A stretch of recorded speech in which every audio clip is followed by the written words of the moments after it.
سلام به وانیل کوک، خوش اومدید. امروز آموزش این کوکوی ماکارونی رو آوردم که انقدر خوشمزه و لذیذه که حد نداره. خیلی راحت آماده میشه و در عین حال خیلی هم خوشمزه است.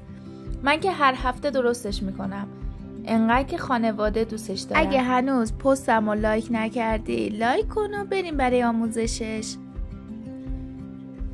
نصف یه دونه سینه مرغ داریم، یه دونه پیاز کوچیک داریم،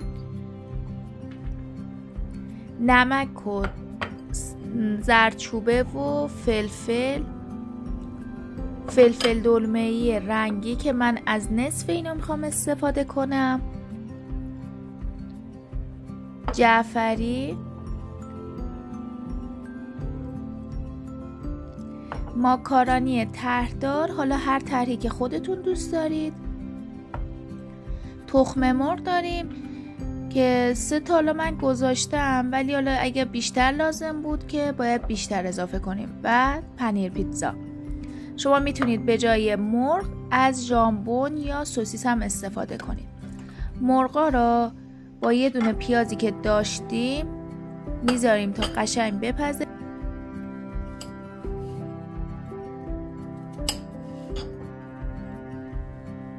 بهش آب اضافه کنید و ادویه‌ای که داشتیم، نمک، فلفل و زردچوبه رو بهش اضافه کنید و بذارید 40 دقیقه تا سینه مرغ قشنگ بپزه.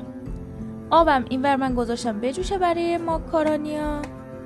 حالا نصفی از فلفل دلمه‌ای رو نگینی خورد کنید.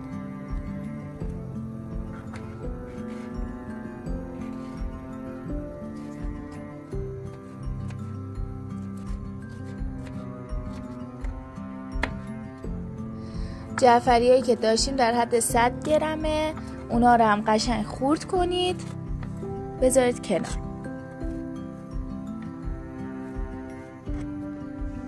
تخم مرغا را توی یه ظرفی بشکنید.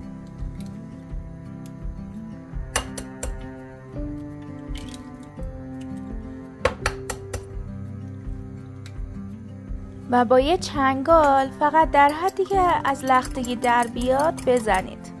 حالا به زردچوبه، فلفل سیاه، نمک، پاپریکا و آویشن رو اضافه کنید و قشنگ مخلوطش کنید. وقتی که آب به جوش اومد بهش نمک و زردچوبه رو اضافه کنید و ماکارونیا رو به آب جوش اضافه کنید و بذارید تا ماکارونیا بپزه. ماکارونیا رو آبکش کنید، توی ظرفی بریزید. مرغی که داشتیم رو ریش کنید و بهش اضافه کنید جعفری و فلفل دلمه‌ای را بهش اضافه کنید و در آخر پنیر پیتزا و کمی مخلوط کنید. حالا بهش تخم مرغا را اضافه کنید و خوب مخلوطشون کنید. اگر دیدید چسبندگی مواد کمه، یه دونه بهش تخم مرغ دوباره اضافه کنید. توی تابه روغن بریزید، مواد رو توی تابه بریزید، سرشو بذارید تا یه طرفش قشنگ سرخ بشه. حرارتم ملایم باشه تا کامل بپزه. حالا وقتی که یه طرفش پخت برگردونید تا طرف دیگه‌ش هم بپزه. لازم نیست دیگه سرشو بذارید. یعنی نگم از طعم و مزه‌اش فوق‌العاده خوشمزه است. درست کنید و در کنار خانواده نوشید جون کنید.